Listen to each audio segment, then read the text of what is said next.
ಈ 3 ಪಂದ್ಯಗಳನ್ನು ಒಂದೇ ದಿನಕ್ಕೆ ಮುಗಿಸಿದ್ದಾಗ ವಿನೇಶ್ ಪೊಗಟ ಅವರ ದೇಹದಲ್ಲಿ ಕ್ಯಾಲರಿಗಳು ಬರ್ನ್ ಆಗಿರುತ್ತೆ. ಹೀಗಾಗಿ ಅವರು ಅವತ್ತು ತುಂಬ ಶಕ್ತಿನ ಕಳೆದುಕೊಂಡಿರ್ತಾರೆ. ಬುಧವಾರ ಫೈನಲ್ನ ಕುಸ್ತಿ ಪಂದ್ಯ ಆಡೋಕ್ಕೆ ಶಕ್ತಿ ಬೇಕಾಗುತ್ತೆ. ಅದಕ್ಕಾಗಿ ಅವರು ಮಂಗಳವಾರ ಪ್ರೋಟೀನ್ ಯುಕ್ತ ಆಹಾರಗಳನ್ನು ಮತ್ತು ಕಾರ್ಬೋಹೈಡ್ರೇಟ್ ಯುಕ್ತ ಆಹಾರಗಳನ್ನು ಸೇವಿಸ್ತಾರೆ.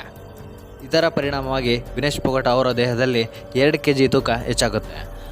ಮಂಗಳವಾರ ಸಂಜೆ ಊಟದ ನಂತರ ಅವರಿಗೆ ತಮ್ಮ ದೇಹದಲ್ಲಿ ಏನೋ ವ್ಯತ್ಯಾಸ ಕಂಡುಬರುತ್ತೆ. ಯಾವುದಕ್ಕೂ ಇರಲಿ ಅಂತ ವಿನೇಶ್ ಪೊಗಟ ಅವರು ತೂಕ ಚೆಕ್ ಮಾಡ್ತಾರೆ.